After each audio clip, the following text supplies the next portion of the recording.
All across the United States, high prices are becoming a growing problem.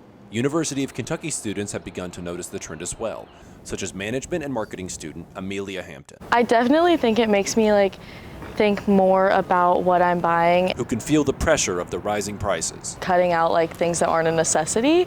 According to Pew Research, nearly 3/4 of all Americans listed prices of food and other common consumer goods as their number one economic concern coming into election season last November. However, while food prices might currently be high, their inflation rates tell a bit of a more interesting story. The inflation rate that the federal government aims for is 2%. And when looking at 2023 and 2024, the inflation rates for food were sitting at around 2.5 and 2.6% respectively. So why are prices still so high?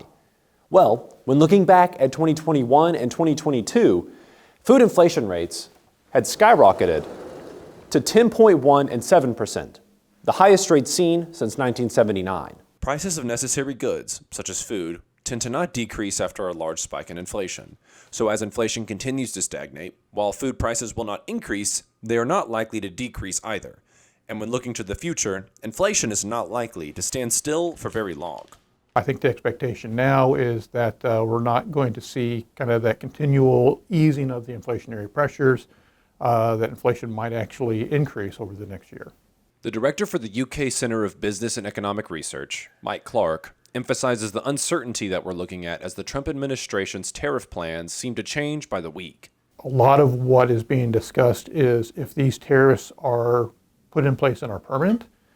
Tariffs are being used in a very different way right now by the current administration. It could be that depending on how the negotiations go, we might find ourselves right back where we were in terms of tariffs. To read more about inflation or other economic trends and changing policies, visit kykernel.com. This is Gavin Brunig reporting for the Kentucky Kernel.